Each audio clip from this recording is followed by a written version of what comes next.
നല്ല കാര്യങ്ങളെ മറച്ചു വെച്ചുകൊണ്ട് കള്ളക്കഥകൾ പ്രചരിപ്പിക്കുകയാണ് ഇവർ ചെയ്തുകൊണ്ടിരിക്കുന്നത്. ഇത് ഒരിക്കലും കേരളത്തിൽ നടക്കാത്ത ഒരു കാര്യമാണ്. ഇത് അധികാര ദുർവിനിയോഗവും ധൂർത്തുമാണ് ഇവിടെ നടന്നുകൊണ്ടിരിക്കുന്നത്. PRDയുടെ പണം ജനങ്ങളുടെ പണമാണ്. ആ ജനങ്ങളുടെ പണം ഉപയോഗിച്ചുകൊണ്ടാണ് ഇത്ര കോടിക്കണക്കിന് രൂപ ചെലവഴിച്ചുകൊണ്ട് തെരഞ്ഞെടുപ്പ് പരസ്യം നൽകിക്കൊണ്ടിരിക്കുന്നത്. ഈ PRD ഉദ്യോഗസ്ഥന്മാർ ചെവിക്ക് നുള്ളിക്കോണം. ഇവരാരും പെൻഷൻ വാങ്ങിക്കാൻ പോകുന്നില്ല. ഇവർ കാണിക്കുന്നത് ശുദ്ധ മര്യാദകളാണ്. ഒരു കാലത്ത് ഒരു സംസ്ഥാനത്തും ഉണ്ടാകാത്ത നിലയിൽ തെരഞ്ഞെടുപ്പിന് വേണ്ടി CPMനെ സഹായിക്കാൻ വേണ്ടിയിട്ടാണ് ഈ കോടാനുകോടി രൂപ ഈ മിസ്യൂസ് ചെയ്യുന്നത്. എല്ലാ ദിനപത്രങ്ങളും കൊടുത്തില്ല, നല്ല കാര്യം.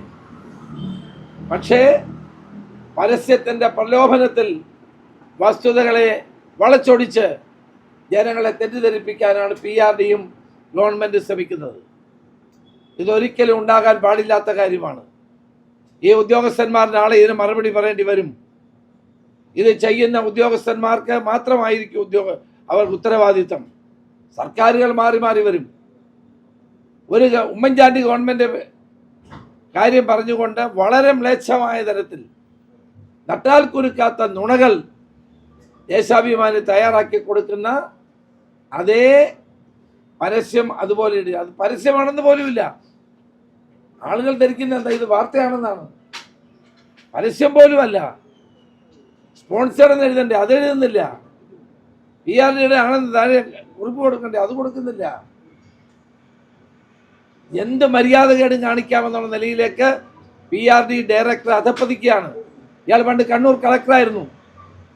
കണ്ണൂർ കളക്ടറുടെ ആ കാലത്ത് CPMന്റെ ദാസ്യവേല ചെയ്തുകൊണ്ടിരുന്ന ആളാണ്. പാദസവി എന്തുകൊണ്ടിരുന്ന ആളാണ് ഈ മര്യാദകേട് മുഴുവൻ കാണിച്ചുകൊണ്ടിരിക്കുന്നത്.